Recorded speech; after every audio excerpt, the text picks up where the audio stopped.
Hi, thank you so much for joining me in the Louie file today. I hope you got your Bible. I hope you're ready to dig right back into Romans chapter 6 because that's where we're at.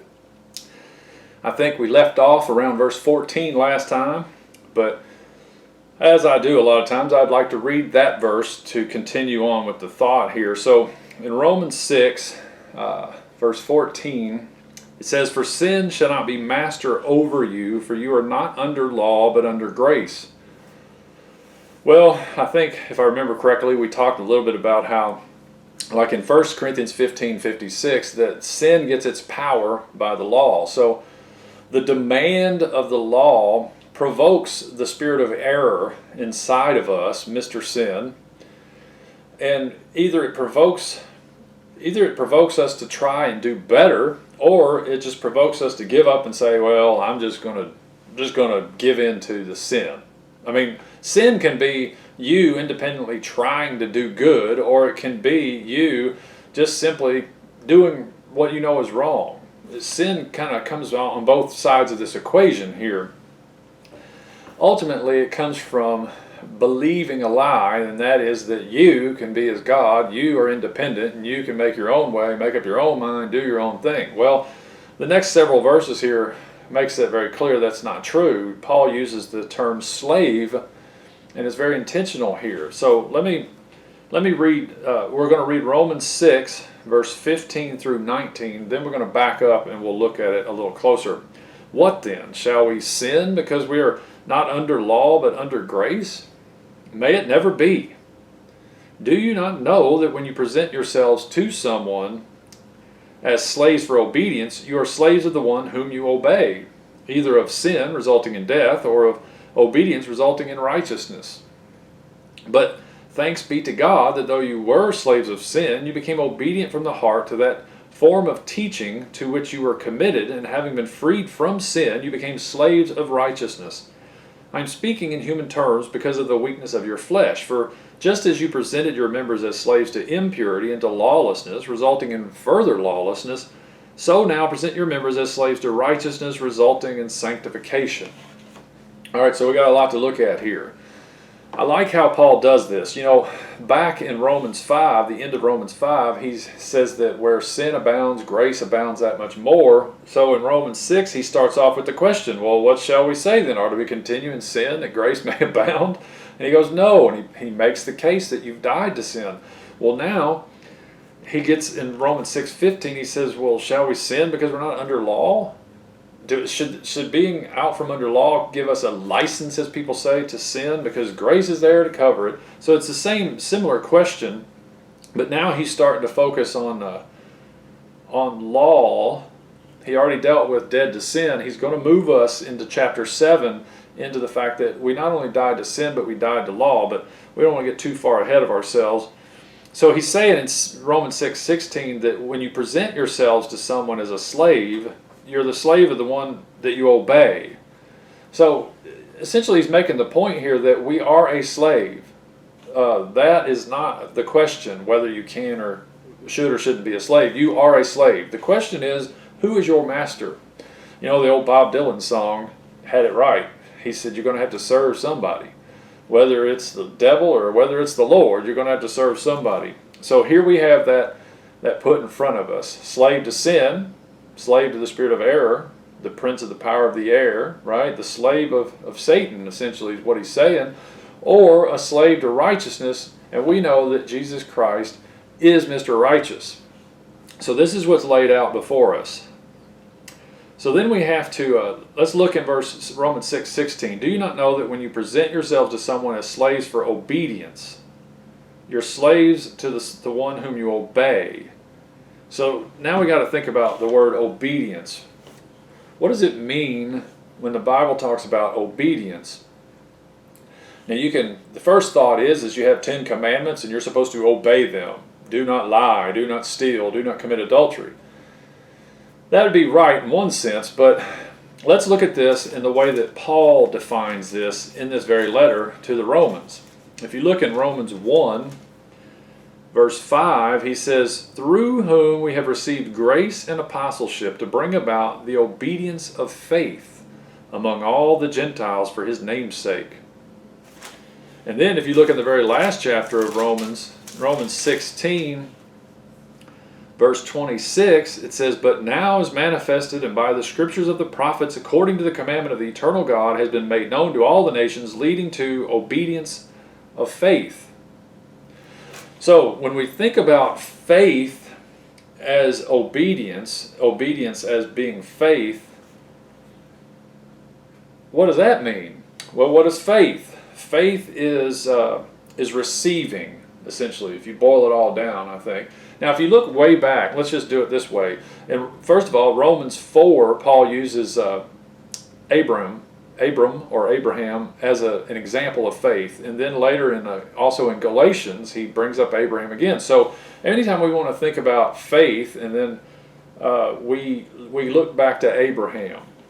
So if we turn all the way back to Genesis, let's see here, Genesis 15 maybe? Let's see which chapter it is. Genesis 15, the Lord shows Abram what he's going to do, and he says, "I'm going to make you an heir, and then I'm going to make your descendants so numerous like stars and sand." Genesis 15:6, it says, "Then he believed in the Lord."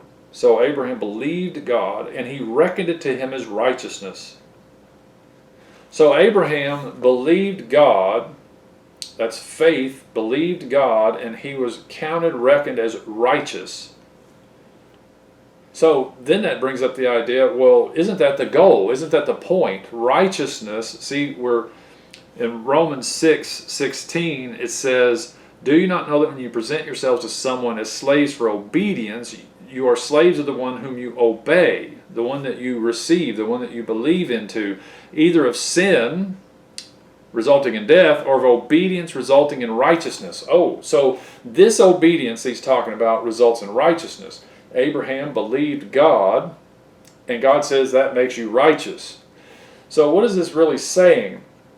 I think if you go down deep and you look at the original problem of man in the Garden of Eden back in Genesis 3, you'll see that they stood between these two trees. One tree, the tree of the knowledge of good and evil, forbidden tree. Don't eat of that one. The tree of life is the other one. We don't hear much about that right there. The focus goes right to the forbidden tree.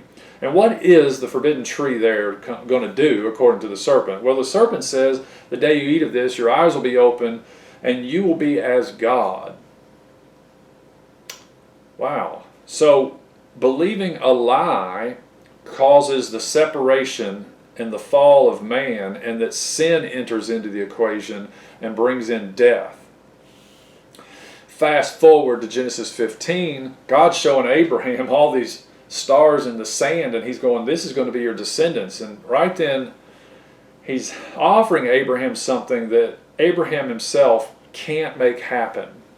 He can't do it. He cannot. He becomes this old man with an old lady for a wife that can't bear children. They can't be as God. They can't produce the life that God promises. When God promises something, he's going to have to do it. So when Abraham finally looks at all the stars in the sand and he goes, "You know what? Lord, I agree with you. Be it as you say." God goes, that's my boy. That's how you become righteous, right standing. That's how you're cleared. That's how you're made right with me. You're made right with God by dropping the lie that you can be as God. That's it. That's how it happens. So you're offering yourself now to God, and then He, Mr. Righteous, lives this right standing life through you by your faith. It's a great plan. So ultimately, to simplify it, it just really boils down to you giving up on the lie that you can be as God and saying, "God, you're God, therefore I'm going to believe you. I'm going to stop believing in myself, because there's no reason. The only time I believe in myself, all I get is sin, disobedience, fleshy stuff, pain, and agony." All right, so now, so what's he doing? He's talking in Romans 6. He's got the law. He's got presenting yourself to one or the other, sin or righteousness. So we have all these thoughts here. So obedience, or attempts to do or operate according to law, can't make me righteous. And in fact, it just brings about more sin which is unrighteous. It's wrong standing before God. Well, why? Because attempting to obey law means that I think I can be as God, which is exactly why God gave the law, because he wanted to expose the lie in us. I hope I'm not beating this to death. But if you look in Galatians chapter 3, the Apostle Paul deals with this issue here in a little different way, but it's still, there it is. In Galatians 3, starting in verse 10, I'm going to read 10 through 14. He says, "For as many as are of the works of the law are under a curse. For it is written, Cursed is everyone who does not abide by all things written in the book of the law to perform them." So right here he's saying that the law demands perfection. Every little detail has to be performed. And he's saying that's a curse because he knows that it's impossible. Verse 11, "Now that no one is justified by law before God is evident, for the righteous man shall live by faith." See, right standing only comes by faith in the one true God, the one that is our life, the one that is our creator, the one that makes up the rules, let's say. We don't get to make up the rules. Galatians 3:12, "However, the law is not of faith." See, it's not of faith. It's you and your self-effort. Independent self-effort. "However, the law is not of faith. On the contrary, he who practices them shall live by them." Christ redeemed us from the curse of the law, having become a curse for us. For it is written, "Cursed is everyone who hangs on a tree," in order that in Christ Jesus the blessing of Abraham might come to the Gentiles, so that we would receive the promise of the Spirit through faith. So essentially what we got here is we can attempt to make ourselves right by an independent effort, which the Bible would call the flesh, attempting to obey God's perfect and holy law, which is really it's really spirit. And no, you can't do it. You will find yourself under a curse, because you will find yourself in what later we'll discover is what I call the Romans 7 trap.